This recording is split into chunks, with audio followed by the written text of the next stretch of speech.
Daimler наконец-то представил компактный паркетник Mercedes-Benz GLA второго поколения на переднеприводной платформе MFA2. Сам формат мировой премьеры был необычен, она была исключительно виртуальной. Автомобиль же получился во многом ожидаемый, хотя в чем-то и удивил. Если раньше пропорции кузова явно выдавали в нем родство с А-классом, из-за чего автомобиль скорее напоминал просто приподнятый хэтчбэк, то новая модель выглядит солиднее и внедорожнее.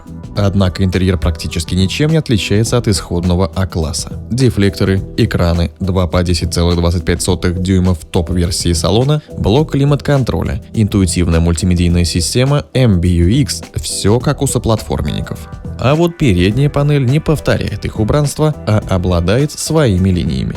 Но все же простор в салоне GLA удалось нарастить. Над головами передних седаков прибавилось 22 мм.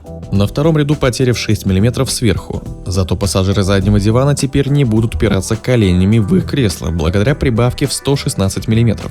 Салон стал шире на 3-4 см на обоих рядах, объем багажника стал чуть больше – 435 литров вместо 421 у прежней модели.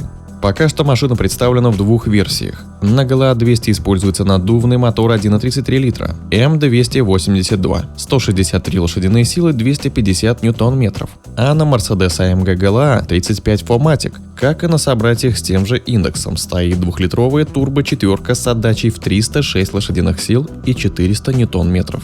Первому в пару предложен 7-ступенчатый робот, а второму 8-ступенчатый AMG SpeedShift DCT AG. У 35-го разгон до сотни занимает 5,1 секунды. Максимальная скорость ограничена на уровне 250 км в час. Тогда как 163-сильный паркетник справляется со спрутом до сотни за 8,7 секунды и развивает максималку в 210 км в час. AMG-версии положен не только мощный мотор, но и шасси со специфическими настройками и даже с оригинальными компонентами, отличными от других модификаций. Поворотные кулаки, рычаги и соединения. Расход топлива у GLA 200 5,7 литров на 100 км, а расход у GLA 35 7,5 литров на 100 км. Автоматическое торможение в новом паркетнике вошло в базовое оснащение.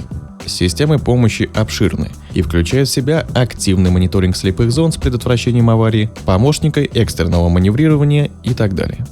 Электроника обогатилась такими функциями, как предупреждение о наличии людей вблизи пешеходного перехода или о приближении другого транспортного средства сзади при попытке открыть дверцу. Еще тут появилась подготовка к автомойке. Нажатием одной кнопки окна и люк закрываются, стеклоочистители блокируются, включается рекуперация воздуха.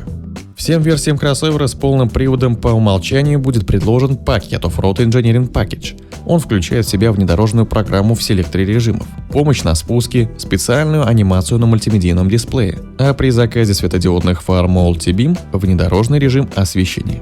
Выпуск Мерседесов GLA налажен в Раштате для всех рынков, а для китайского в Пекине. Первыми весной 2020 года новичка получат европейцы, а другие рынки подключатся позже. Разумеется, автомобиль доберется и до российских дилеров, однако цены пока не объявлены.